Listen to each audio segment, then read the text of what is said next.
This is my take on the final scenes with Cas and Dean in Season 15, Episode 18. Does Cas fall prey to the bury your gaze trope? How do I feel the characters handled it? The actors? What do I think should have been done differently? And so on. First off, I want to give a disclaimer. This is just my opinion on this. I don't claim to speak for everyone, and I imagine a lot of people have very strong and very different opinions than me. Secondly, full disclaimer, I am a bisexual man, and my husband is also a bisexual man, so our views do come with those caveats. He has slightly different opinions than me, but I won't be getting into them, because this is about me. The biggest question, I think, that has been kicked around is, does this fall into the bury your gaze trope? And honestly, I don't think the answer is quite as simple as some people think, but I think it is far simpler than some other people think. My question is this. Did the writers know that Cas would be in love with Dean when they wrote the script where he makes the deal with the empty? Because if the deal with the empty was made and afterwards they were like, well, what is Cas's true happiness? Ah, fuck. Is it admitting love? That sucks. They've cornered themselves. But it is far different than knowing Cas's feelings and specifically writing a scenario where if he admits it, he immediately dies. A plan for a gay character to come out and then die is really sort of the textbook definition of bury your gaze. Specifically, it's the out of the closet into the fire variant where a gay character comes out and then immediately dies. Which is, all in all kind of tough to do in a TV show where straight up anyone can die.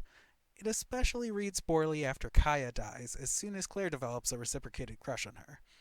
That one is a little tricky because initially it was the backdoor pilot for a female-led supernatural spin-off, and Dark Kaya was keyed up to be a big part of that, with Claire having a personal vendetta. So that could have been well intended, it kind of rides the line. But given that it did happen, to have the very next person who admits that they have gay thoughts be murdered in that same episode is kind of suspect. Okay, this is like editing me.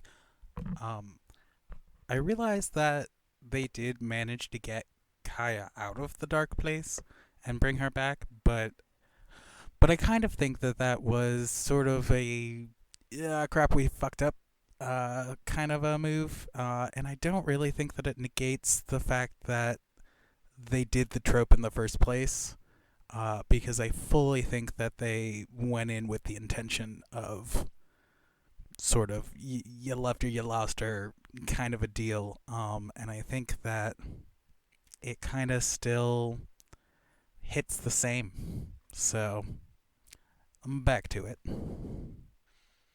Now, on a whole, bury your gaze or not, I do think it was in character for it to go down like that. Cas would absolutely make a deal to save Jack, come what may, and if Cas's love for Dean is what happiness would look like, then his admission of it certainly would summon the empty. And if Dean was in danger, he for sure would have summoned the empty to save him. So that all tracks, even if it does suck. Secondary problems I have were just a lack of closure with it. Well, I'll cover that more in a second. As for character portrayals in the scene itself, I didn't have any major problems with it. Cas seems appropriately emotional about it. Dean seems appropriately in pure ignorant shock by it. I don't believe for a second that Dean would know what to say to it or how to respond unless he saw it coming, and I don't believe for a second that Dean would have seen this coming. I absolutely don't believe that Dean would have returned the sentiment in that moment. I thought Dean was a little too stoic during the don't do this line, but when he turned around there were more tears in his eyes and it felt right, and I think that might have just been a weird continuity issue for me. So I guess my problem with the scene really is as follows. They really wanted to make this as non-committal as possible. Cas says, I love you, and yeets himself into the abyss. Cool. Dean sits down and straight up sobs. Appropriate. We never address how Dean feels about that admission. The show writers wanted to leave that up to you. Do you think he reciprocates? Yeah, your choice. But if you really want to be non-committal about it, why even have Cas say it to begin with? Make his moment of true happiness some sort of fatherly love for Jack. I am one of the few people who never was really mad at the show for queerbaiting. I thought they walked the line on that, but I am a rare person who doesn't think they were overly guilty of it. But this one is like the epitome of queerbaiting. give you one of them admitting it and then never confirm it or not. I don't even think they needed to confirm it. I mean, you'll never convince me Dean isn't a little bisexual, but you could have written it that Dean wasn't interested, but you needed to make the choice one way or the other. This happens, and then we barely ever mention it again.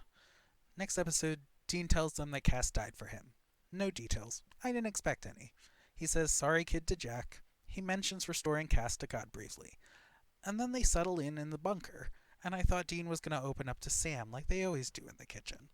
But the phone rings and it's Cass, and I'm like, oh shit. I thought they were just going to talk about it, but we'll address it head on. No, it's just Lucifer. I'm like, well, whatever. We're busy. Then they didn't address it for the rest of the episode. I thought it was really weird that Dean demands Cass is brought back to Chuck, but doesn't mention him at all to Jack, even though the kid would probably be more sympathetic to him about it. And then Jack doesn't even have to say yes. He could be like, I need him, or I just can't do that, or whatever. You know, fine. I think that's fine. Let's go to the final episode. We won't not tie up this loose end. We'll see what the fuck Dean feels then. No, Sam brings it up once, and Dean goes, yeah, I think about them too. Let's eat some pie! Which is fine in theory. That's a deflection, and deflection screams Dean's emotional repression. Dean blows things off for ages all the time, but he eventually has to face his feelings, and we get our heart to heart, and we get our closure then. But we never do. Dean literally dies before we ever find out. And then, visiting him post death in heaven, we never approach the subject. So again, I don't think that they needed to be mutual feelings or not. I want to think that they would be. But I do think we needed to know what his feelings about it were. Again, I know with COVID, a lot of actors couldn't be brought in because of the restrictions on travel between countries and mandatory quarantine and weighing the risk of families, etc. So I understand that there was no reunion of the characters, but we needed the resolution in the form of conversation then, because we don't know, and we won't know, and that is queerbaiting. So, in conclusion, bury your gaze, maybe, queerbaiting, oh yeah. A few parting opinions. Secretly, I don't think that Destiel is a gay relationship technically, because angels are genderless. So to me, it would have been a gay relationship in Dean's mind, but not even a little in Cass's mind. He's probably just disappointed because if he was in a chick body, Dean would have slept with him back in season 4 right after he was done with Anna. Which I guess the fact that these characters with this closeness definitely would have slept together if one was female is a Hollywood problem. That's a separate problem. Secondly, it would have been cool if Dean was bisexual, because explicit male bisexual representation of leading characters is fucking next to non existent.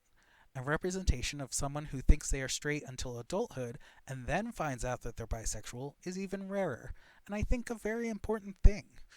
Yanto Jones and Torchwood did that for so many people, and I think it would have been nice to see it represented in American genre television.